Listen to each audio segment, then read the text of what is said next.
ಆತ್ಮೀಯ H16 news ಅರ್ಥಾತ್ ಹೇ ಸೀತಾರಾಮಗೆ ಸ್ವಾಗತ. ನಾನು ನಿಮ್ಮವ MI ಅಥವಾ ಮಲ್ಲಪ್ಪ ಜೋತವರು. ಆತ್ಮೀಯರೇ, ಇತ್ತೀಚೆಗೆ ಗುಲ್ಬರ್ಗಾ ವಿಶ್ವವಿದ್ಯಾಲಯದಲ್ಲಿ ಒಂದು ದೊಡ್ಡ ಕಾರ್ಯಕ್ರಮ ನಡೀತು. ವಿಶೇಷವಾಗಿ ಅದು ಕಲ್ಯಾಣ ಕರ್ನಾಟಕ ರಾಷ್ಟ್ರೀಯ ಸಾಹಿತ್ಯೋತ್ಸವ.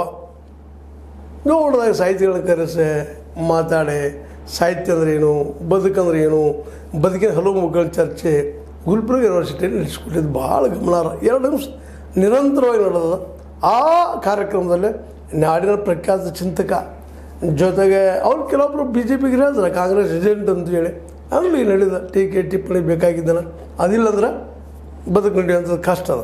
ಅದೇನೂ ಇರಲಿ, ಈ ಬರಗೂರು ರಾಮಚಂದ್ರಪ್ಪನವರು ಗುಲ್ಬರ್ಗಾ ಯೂನಿವರ್ಸಿಟಿಯ ಈ ಒಂದು ಕಾರ್ಯಕ್ರಮದ ಸಾಹಿತ್ಯೋತ್ಸವದಲ್ಲಿ, ಅದರಲ್ಲೂ ಈ ಒಂದು ವಿವಿಯ ಕನ್ನಡ ಅಧ್ಯಯನ ಸಂಸ್ಥೆಯಲ್ಲಿ ಇದು ನಡೆದದ್ದು.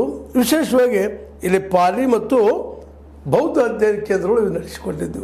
ಪಾಲಿ ಮತ್ತು ಬೌದ್ಧ, ಪಾಲಿ ಭಾಷೆ, ಬೌದ್ಧ ಧರ್ಮದ ಬಗ್ಗೆ, ಬೌದ್ಧ ಧರ್ಮದ ಬುದ್ಧ ಪಿಟಿಕ ಧಮ್ಮ ಪಿಟಿಕಗಳು ಪಾಲಿ ಭಾಷೆಯಲ್ಲಿದ್ದಾವೆ ಅಂತ ಈಗ ನಿಮಗೆ ಗೊತ್ತಿದ್ದು ವಿಷಯ. ಈ ನೆಲೆಯಲ್ಲಿ ಅವ್ರನ್ನ ಕರೆಸಿದ್ರು.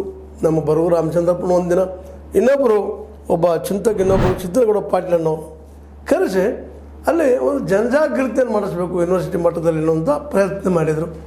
ಒಂದು ಒಳ್ಳೆಯ ಪ್ರಯತ್ನ, ಆದರೂ ಅದು ಜನರಿಗೆ ಎಷ್ಟು ಮುಡಿತು ಅನ್ನೋದು ಬೇರೆ ವಿಷಯ. ಅದ್ರ ವಿಷಯ ಮಾತ್ರ ಭಾಳ ಗಂಭೀರ ಮತ್ತು ಚೆನ್ನಾಗಿದ್ದಂಥವು.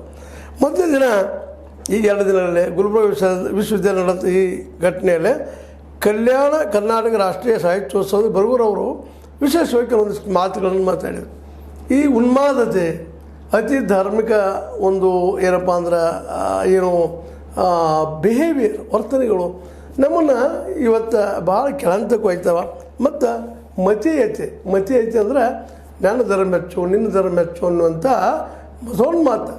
ಅದಕ್ಕೂ ಫಂಡಮೆಂಟಲಿಸಮ್ ಅಂತೀವಿ ನಾವು.